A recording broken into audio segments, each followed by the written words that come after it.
Hello mga ka-idol, karon mga idol, magluto na po ta og bulinaw. Then butangan na to og timplan pa na to daan, hayat na to lutoon. Amot lang mga idol, unsa yung pangalan ani idol? Basta diri sa mo bulinaw ni, gagmay nga isda o. Lamay kini idol, butangan og itlog na raw ang itlog. Pero mga idol, tulo ra jud kabog itlog idol kay wala na kapalit na ni ka pobre.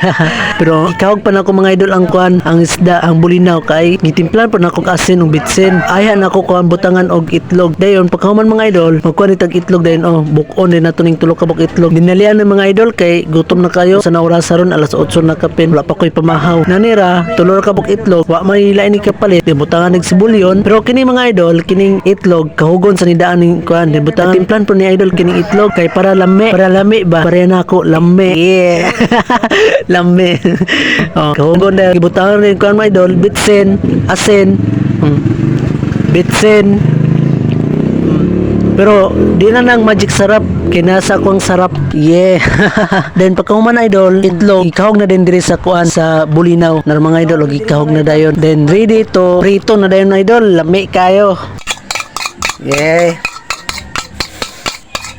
tulo ra jud kay itlog mga idol kay wa may ikapalit na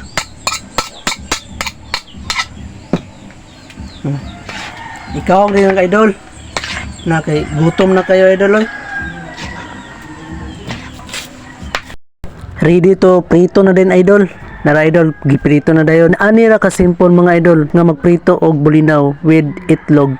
Nala kay sudan. Lami pa kayo. Salamat kayo mga idol sa paglantaw sa video. Naganahan ka aning video mga idol. Palig lang kog like og share.